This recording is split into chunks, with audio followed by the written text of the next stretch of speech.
ಹಿತ್ತಲ ಗಿಡದಲ್ಲಿದೆ ಮದ್ದಿನ ಮಂತ್ರ, ಅಡಿಗೆ ಮನೆಯಲ್ಲಿದೆ ಆರೋಗ್ಯದ ಸೂತ್ರ, ಸರ್ವ ಖಾಯಿಲೆಗಳಿಗೂ ಸರಳ ಚಿಕಿತ್ಸೆ ಮನೆ ಮದ್ದು ಕಾರ್ಯಕ್ರಮ ಸ್ವಾಗತ.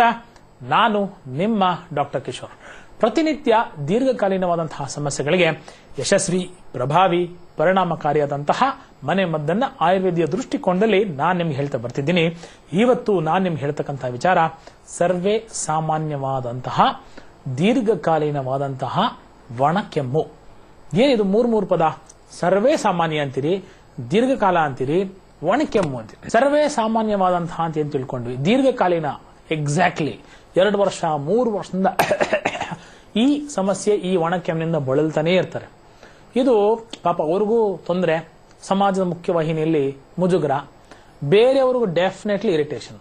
4 ಜನ ಆಫೀಸಲ್ಲಿ ಕೂತ್ಕೊಂಡಾಗ ಈ ಮನುಷ್ಯ ನಿಮಿಷಕ್ಕೆ 40 ಸಲ ಕೆಮ್ತಾ ಇದ್ರೆ, ಇರೋದೇ 60 ಸೆಕೆಂಡ್, ಅದ್ರಲ್ಲಿ 40 ಸೆಕೆಂಡ್ ಕೆಮ್ತಾ ಇದ್ರೆ ಆತನಿಗೆ ಇರಿಟೇಷನ್ ಆಗುತ್ತೋ ಇಲ್ವೋ, ಪಕ್ಕದವ್ರಿಗಂತೂ ಡೆಫಿನೆಟ್ಲಿ ನರಕ ಸದೃಶನೇ ಹೌದು. ಎಷ್ಟೋ ಜನ ಕೆಲಸ ಕಳ್ಕೊಂಡಿರೋದನ್ನ ನೋಡ್ಬಿಟ್ಟಿದೀವ್ರಿ ನಾವು, ಎಷ್ಟೋ ಜನ ಡಿಪ್ರೆಷನ್ ಹೋಗೋದನ್ನ ನೋಡ್ಬಿಟ್ಟಿದ್ವಿ. ರೆಮಿಡಿ ಏನು ಸರ್? ಮೇಲಿಂದ ಮೇಲೆ ಕಾಫ್ ಸಿರಪ್ನ ಕುಡಿತಾನೇ ಇರ್ತೀವಿ. ಎಷ್ಟು ಅಂತ ಕುಡಿತೀರಾ ಸರ್? 25 ವರ್ಷ ನಿಮ್ಗಿದ್ರೆ 75 ವರ್ಷ ಕುಡಿಲಿಕ್ಕೆ ಸಾಧ್ಯನಾ? ಇದರಿಂದ ಹೊರಗೆ ಬರಬೇಕಲ್ವಾ? ಸೊ ಇಲ್ಲಿ ನಿಮ್ಗೆ ಲಾಂಗ್ ಸ್ಟ್ಯಾಂಡಿಂಗ್ ಕ್ರಾನಿಕ್ ಕೆಮ್ಮಿಗೆ ಆಯುರ್ವೇದ ಔಷಧಿಗಳು ಡೆಫಿನೆಟ್ಲಿ ಇನ್ಕಾರ್ಪೊರೇಟ್ ಮಾಡ್ಕೊಳ್ತಕ್ಕಂಥದ್ದು ಅನಿವಾರ್ಯ ಮತ್ತು ಅವಶ್ಯ. ಸುಮಾರು 4 to 6 months ನೀವು ಔಷಧಿಗಳನ್ನ ತಗೊಂಡಿದ್ದೆ ಆದ್ರೆ ಲೈಫ್ ಟೈಮ್ ನೀವು ಡಾಕ್ಟರ್ ಹತ್ರ ಬರೀ ಒಂದು ಫ್ರೆಂಡ್ ಆಗಿ ಹೋಗ್ಬೋದು ಹೊರತು ಪ್ರಿಸ್ಕ್ರಿಪ್ಷನ್ ಓರಿಯೆಂಟೆಡ್ ಆಸ್ಪೆಕ್ಟ್ ಅಲ್ಲಿ ಹೋಗ್ತಕ್ಕಂಥ ಅನಿವಾರ್ಯತೆ ಅವಶ್ಯಕತೆ ಇಲ್ಲ.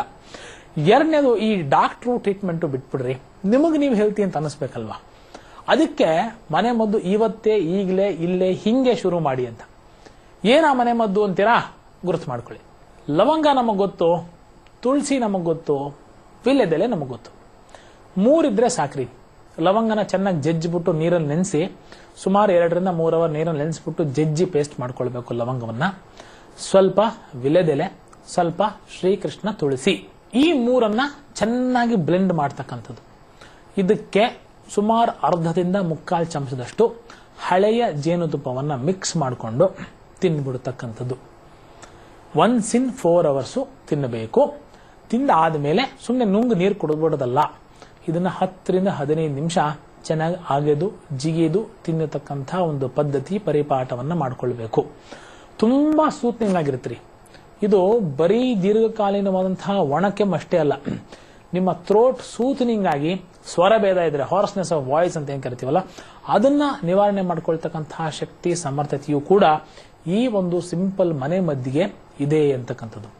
ಇದನ್ನ 1 in 4 hours ಅಂದ್ರೆ ಬೆಳಗ್ಗೆ, ಮಧ್ಯಾಹ್ನ, ಸಾಯಂಕಾಲ ಮತ್ತೆ ರಾತ್ರಿ 4 ಟೈಮು ಇದನ್ನ ಸುಮಾರು ಎಲ್ಲ ಸೇರಿ 3/4 ಚಮಚ ಆಗ್ಬೋದು ಅಥವಾ ಮ್ಯಾಕ್ಸಿಮಮ್ 1 ಚಮಚ ಆಗ್ಬೋದು. ಇದನ್ನ ಚೆನ್ನಾಗಿ ಅಗದು ಜಿಗಿದು ತಿನ್ನಕ್ಕೆ 10 ರಿಂದ 15 ನಿಮಿಷ ಹೇಳಬೇಕು. ಪ್ಲೀಸ್ ಡೋಂಟ್ ಟೆಲ್ ಮೀ ನಮಗೆ ಟೈಮ್ ಇಲ್ಲ ಸರ್, ಮಾತ್ರ ಹಿಂಗೆ ನುಂಗ್ ಬಿಡ್ತೀವಿ, ಸಿರಪ್ ಆದ್ರೆ ಹಿಂಗೆ ಕುಡಿದು ಬಿಡ್ತೀವಿ. ನೀವು ಆಫೀಸ್ಗೆ ಹೋಗ್ತಿರಲ್ಲ, ಡ್ರೈವ್ ಮಾಡುವಾಗಲೋ, ಬಸ್ಸಲ್ಲಿ ಕೂತಿದ್ದಾಗಲೋ, ಕ್ಯಾಬಲ್ಲಿ ಕೂತಿದ್ದಾಗಲೋ ತಿನ್ಕೊಂಡು ಹೋಗಿ.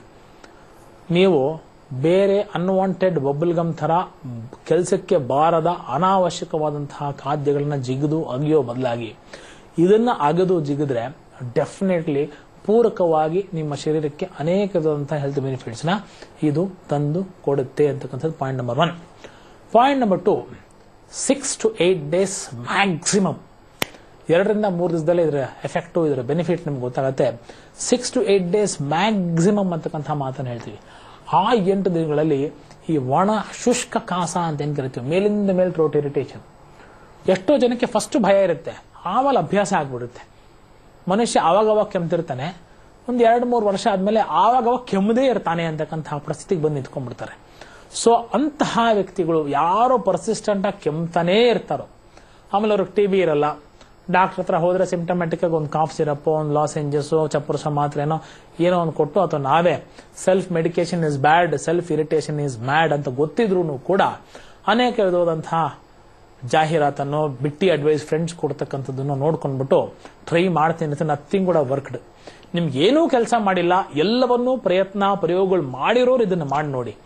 ಅದರ ಮಜಾ, ಅದರ ಸುಖ, ಅದರ ಸಂತೃಪ್ತಿ, ಆ ಕಾನ್ಫಿಡೆನ್ಸ್, ಒಂದು ಸಿಂಪಲ್ ಹೋಮ್ ರೆಮಿಡಿ ನಿಮ್ಗೆ ಏನು ಮಾಡಬಲ್ಲದು. ನಾವ್ ಯಾವಾಗಲೂ ಹೇಳ್ತಿರ್ತೀವಿ ಹಿತ್ತಿನ ಗಿಡ ಮದ್ದಲ್ಲ ಅಂತ, ಹಿತ್ತಿನ ಗಿಡನೇ ಮದ್ದು. ಅನೇಕ ವಿಧವಾದಂತಹ ಮನೆಯಲ್ಲಿ, ಅಡಿಗೆ ಮನೆಯಲ್ಲಿ, ಕೈಯಲ್ಲಿ, ಅಂಗೈಯಲ್ಲಿ, ಅಜ್ಜಿ ಅಜ್ಜಂದರ ಬಾಯಿಯಲ್ಲಿ, ಕೈಯಲ್ಲಿ, ತಲೆಯಲ್ಲಿ ಇರತಕ್ಕಂತಹ ಕಾನ್ಸೆಪ್ಟ್ಸು ಒಂದೊಂದು ಅಜ್ಜಿ, ತಾತ, ತನ್ನ ಬುದ್ಧಿಯಲ್ಲಿ ತನ್ನ ಮನೋಪಟಲಗಳಲ್ಲಿ ಇಟ್ಟುಕೊಳ್ತಕ್ಕಂಥ ಹೋಮ್ ರೆಮಿಡೀಸ್ನ ಬಿಚ್ಚಿಟ್ರೆ ಅನೇಕ PhDಗಳು, ಸಾವಿರಾರು PhDಗಳು ವಾಲ್ಯೂಮ್ಸ್ ಹೊರಗೆ ಬಂದ್ಬಿಡುತ್ತೆ ಅಂತ. ಹಿಂದಿನ ಕಾಲದ ಎಲ್ಲ ಬಾಯಲ್ಲಿ ಅಂತರ್ಗತ ಆಗ್ತಿತ್ತು. ಇವೆಲ್ಲ ಇವತ್ತು ಮಾಧ್ಯಮ ಇದೆ, ನಮ್ಗೆ ಹಂಚ್ಕೊಳ್ತಕ್ಕಂಥ ಒಂದು ಸುಯೋಗ ಇದೆ. ನೀವು ಇದನ್ನ ನೋಡ್ತಕ್ಕಂತಹ ಭಾಗ್ಯ ನಿಮಗಿದೆ. ಅದನ್ನ ಸಂಪೂರ್ಣ ಸದುಪಯೋಗ ಪಡಿಸ್ಕೊಂಡು ರಿಪೇರಿ ಮಾಡ್ಕೊಳ್ಳಿ ಹೆಲ್ತ್ನ ಅಂತ. ಯಾವುದೋ ಪ್ರಿಸರ್ವೇಟಿವ್ ಹಾಕಿರ್ತಕ್ಕಂಥ, ಸರ್ ಇದು ಹರ್ಬಲ್ಲು ಸೇಫಾ? ಹರ್ಬಲ್ ಆದ್ರೂ ಪ್ರಿಸರ್ವೇಟಿವ್ ರೀ. ಪ್ರಿಸರ್ವೇಟಿವ್ ಹಾಕದೆ ಯಾವ ಹರ್ಬ್ಸ್ನು ವರ್ಷಗಟ್ಟಲೆ ನಾವು ಒಂದು ಸಿರಪ್ ಫಾರ್ಮ್ಯಾಟ್ ಅಲ್ಲಿ ಮಾಡೋಕ್ಕಾಗಲ್ಲ. ಇದಕ್ಕೆ ಯಾವ ಪ್ರಿಸರ್ವೇಟಿವ್ ಬೇಡ್ರಿ. ನೀವು 6 hours 8 hours ಮಾಡಿ ಇಟ್ಕೊಳ್ಳಿ, ಅದಾದ್ಮೇಲೆ ಅದೇ ಕೊಳ್ತೋಗುತ್ತೆ, ನೀವು ತಿನ್ನಕ್ಕಾಗಲ್ಲ, ಬಿಸಾಕ್ಲೇಬೇಕಾಗುತ್ತೆ. ಕೊಳ್ತಿಲ್ಲ, ಇನ್ನೂ ತಿನ್ನಕ್ ಚೆನ್ನಾಗಿದೆ ಅಂದ್ರೆ ತುಂಬಾ ಸ್ವಸ್ಥಯುತವಾಗಿದೆ, ತಿಂತಾ ಇರಿ ಅಂತಕ್ಕಂಥದ್ದು. ಇದು ತಿಂದಾದ್ಮೇಲೆ ಬೆಳಗ್ಗೆ ಅಥವಾ ಸಾಯಂಕಾಲ ಅಥವಾ 2 ಟೈಮ್ ಸಿಂಪಲ್ ಹಾಲಿಗೆ ಅರಿಶಿನ ಹಾಕೊಳ್ಳಿ, 1 ರಿಂದ 2 ಚಿಟಿಕೆ ಏಲಕ್ಕಿ ಹಾಕೊಳ್ಳಿ, ಕೆಂಪು ಕಲ್ಸಕ್ಕರೆ ಹಾಕೊಳ್ಳಿ.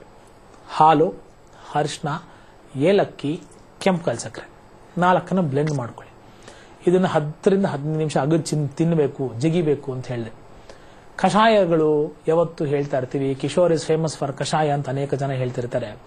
ನನಗೂ ಕಷಾಯಗಳು ಹೇಳೋದ್ರಲ್ಲಿ ಒಂದು ಖುಷಿ, ಆತ್ಮಸಂತೃಪ್ತಿ. ಬಟ್ ಈ ಕಷಾಯದ ಯಥಾರ್ಥ ಏನ್ ಗೊತ್ತೇನ್ರಿ? ಯಾವುದು ಕಂಠಕ್ಕೆ ಕರ್ಷಣೆ ಮಾಡುತ್ತೋ that which scrapes the throat is called as a ಕಷಾಯ ಅಂತ. ಸೊ ನಾನು ಈ ಕಷಾಯಗಳನ್ನ, ಸಿಂಪಲ್ ಫಾರ್ಮುಲೇಷನ್ಸ್ ನ ನಿಮಗೆ ಮನೆ ಮದ್ದಿನ ಮುಖಾಂತರ ಹೇಳ್ತಾ ಇರತಕ್ಕಂಥದ್ದು, ನಿಮ್ಮ ಆರೋಗ್ಯ ನಿಮ್ಮ ಕೈಯಲ್ಲೇ ಇರಬೇಕು, ಅಂಗೈಯಲ್ಲೇ ಆರೋಗ್ಯ ಅಂತಕ್ಕಂಥದ್ದು. ಸೊ ಈ ಕಷಾಯಗಳನ್ನ, ಈ ಲೇಪಗಳನ್ನ, ಈ ಕಲ್ಕಗಳನ್ನ, ಈ ಫ್ರೆಶ್ ಫಾರ್ಮುಲೇಷನ್ಸ್ ಸಾವಿರಾರು ನಾವು ಅನೇಕ ಕಂಪನೀಸ್ಗೆ ಮಾಡ್ತೀವಿ. ಔಷಧಿಗಳನ್ನ ಪೇಷಂಟ್ಸ್ಗೆ ದಿನ ಬೆಳಗಾದ ಕೊಡ್ತೀವಿ. ಆದರೆ ಫ್ರೆಶ್ ಫಾರ್ಮುಲೇಷನ್ ಒಂದು ಸಿಂಪಲ್ ಹೋಮ್ ರೆಮಿಡಿ ಮುಖಾಂತರವಾಗಿ ನಿಮಗೆ ನೀವು ಮಾಡ್ಕೊಳ್ತಕ್ಕಂಥ ಸಂತೃಪ್ತಿ, ನಿಮ್ಮ ಸಂಸಾರಕ್ಕೆ ನಿಮ್ಮ ಕೊಡುಗೆ ಅಂತಕ್ಕಂಥ ಪರಿಕಲ್ಪನೆ ಇದೆಯಲ್ರಿ, ಅದರ ಸಂತೋಷನೇ ಎಲ್ಲಿ ಮೀರಿದ್ದು ಅಂತಕ್ಕಂಥದ್ದು. ಆ ಆತ್ಮ ಸಂತೃಪ್ತಿ, ಆ ಆತ್ಮ ಸಮಾಧಾನ, ಆ ಸಂಪೂರ್ಣ ಸ್ವಚ್ಛತೆ, ಸ್ವಸ್ಥತೆ ಮತ್ತೆ ಸೇಫ್ ಇಂಟರ್ನಲ್ ಮೆಡಿಕೇಶನ್. ಇವತ್ತು ಭಯ, ಏನೇನು ಹಾಕಿರ್ತಾರೋ, ಯಾರು ಏನೇನು ಮಾಡ್ತಾರೋ, ಯಾರೋ ಮಾಡೋದು, ಅದಕ್ಕೆ ಇನ್ಯಾರೋ ಸರ್ಟಿಫಿಕೇಶನ್ ಮಾಡೋದು, ಅದಕ್ಕೆ ಇನ್ಯಾರೋ ಪ್ರಿಸ್ಕ್ರೈಬ್ ಮಾಡೋದು, ತಗೊಳ್ಳೋದು 4 ಚೈನ್ಗಳಲ್ಲಿ ನೀವು ಅದನ್ನು ಸೇವನೆ ಮಾಡ್ತಾ ಬರ್ತಿರ್ತೀರಿ. ಇದು ಯಾವುದು ಮಧ್ಯದಲ್ಲಿ ಬ್ಯಾರಿಕೇಡ್ಸ್ ಇಲ್ವಲ್ರಿ. ತುಳಸಿನ ಅಡಲ್ಟ್ರೇಟ್ ಮಾಡೋಕ್ಕಾಗಲ್ಲ, ನಿಮ್ಮ ಮನೇಲಿರುತ್ತೆ. ಅಥವಾ ತುಳಸಿ ಏನು, ಕೃಷ್ಣ ತುಳಸಿ ಏನು, ಶ್ರೀ ತುಳಸಿ ಏನು ನಿಮಗೆ ಚೆನ್ನಾಗಿ ಗೊತ್ತಿರುತ್ತೆ. ಮೆಣಸು ಅಗದ್ ತಿಂದ್ರೆ ಅದು ಪ್ಯೂರಿಟಿ ಗೊತ್ತಾಗತ್ತೆ. ಲವಂಗ, ಏಲಕ್ಕಿ, ಸಿಂಪಲ್ ಆಗಿರತಕ್ಕಂತಹ ದ್ರವ್ಯಗಳು ಶತಮಾನಗಳಿಂದ ಐ ಹ್ಯಾವ್ ಸೀನ್, ಉತ್ಪ್ರೇಕ್ಷೆ ಅಲ್ಲ ಸ್ನೇಹಿತರೆ, 10 ವರ್ಷ 20 ವರ್ಷದಿಂದ ಬಳತಕ್ಕಂತಹ ಪೇಷಂಟ್ಸ್ಗೆ ಈ ತರ ಹೋಮ್ ರೆಮಿಡಿಯನ್ನು ಹೇಳಿದಾಗ 5 ದಿವಸ 6 ದಿವಸ ಬಿಟ್ಟು, ಸಾರ್ ನಿಮಗೆ ಕೈ ಮುಗಿಬೇಕು ಅನಿಸ್ತಾ ಇದೆ, ಕೆಮ್ಮು ಹೋಗಿದೆ ನೋಡಿ, 5 ನಿಮಿಷ ಆಯ್ತು ನಿಮ್ಮ ಹತ್ರ ಮಾತಾಡಿ, ಒಂದ್ಸಲಿ ಕೆಮ್ಮಿಲ್ಲ, 5 ನಿಮಿಷ ಕೂಡ ಕೆಮ್ಮಿಲ್ಲದೆ ಮಾತಾಡ್ತಕ್ಕಂಥ ಒಂದು ಮಹತ್ವರ ಸಾಧನೆ ಅಂತಕ್ಕಂತಹ ಪದ್ಧತಿ ಪರಿಸ್ಥಿತಿಯಲ್ಲಿ ಇರ್ತಾರೆ. ಕೆಮ್ಮಿದ್ರೆ ಯೋಚನೆ ಮಾಡಬೇಡಿ, ದೀರ್ಘಕಾಲೀನವಂತಹ ಒಣ ಕೆಮ್ಮಿದ್ರೆ ಯೋಚನೆ ಮಾಡಲೇಬೇಡಿ. ಇದಕ್ಕೆ ಡೆಫಿನೆಟ್ಲಿ ಪರಿಹಾರ ಇದೆ, ಪರಿಷ್ಕಾರ ಇದೆ. ಇವತ್ತು ನಾನು ನಿಮ್ಗೆ ಹೇಳ್ತಕ್ಕಂಥ 2 ರೆಮಿಡೀಸ್ನ ಟ್ರೈ ಮಾಡ್ಕೊಳ್ಳಿ. ಆರೋಗ್ಯ ಶತಸಿದ್ಧ ನಿಮ್ಮದೇ ಆಗುತ್ತೆ, ಸ್ವಸ್ಥತೆ ನಿಮ್ಮದೇ ಆಗಿರಲಿ ಅನ್ನೋ ಆಶಯದೊಂದಿಗೆ ಇಂದಿನ ಸಂಚಿಕೆಯನ್ನು ಮುಗಿಸ್ತಾ ಇದ್ದೀನಿ. ಮುಂದಿನ ಸಂಚಿಕೆಯಲ್ಲಿ ಇನ್ನೂ ಅನೇಕ ಸಮಸ್ಯೆಗಳಿಗೆ ಪರಿಹಾರವನ್ನು ತಂದುಕೊಡ್ತೀನಿ. ವಾಪಸ್ ಬರ್ತೀನಿ, ಕಾಯ್ತಾ ಇರಿ. ನಮಸ್ಕಾರ.